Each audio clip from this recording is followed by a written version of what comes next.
Hi guys, for today's video nga ay i-check natin yung ating mga manok kasi wala dito yung kanilang amo. Dahil napakain ko na sila, iikutan ko ulit at alam mo yun, titingnan natin kung okay ba sila. Ayan, tingnan nyo. At ayan nga, mukhang okay naman sila at naubos yung binigay kong patuka. Hi, kumusta ka? Toroy oh. Mukhang gutom pa pero hindi na pwede kasi may takal yun. Ito nga pala ay si Redford kasi may white siya. Wow! Ito naman si Chris dahil brown siya. At ito si James kasi red siya. May ganun. At yan nga yung tatlong manok. Andun pa yung tatlo. Tara, tingnan natin.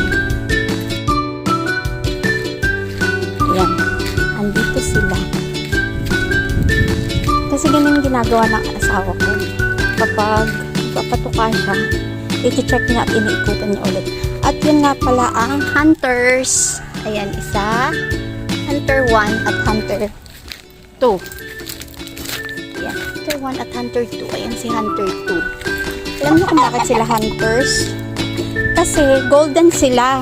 Look! Wow! Ang kulay ay golden. At look. At andito yung isa namin maputlang manok.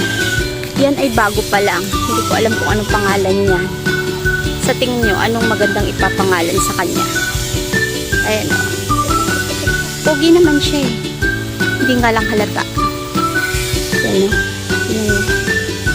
Yan. Baka may idea kayo. Pahingi naman. Bigyan natin siya ng name. Okay?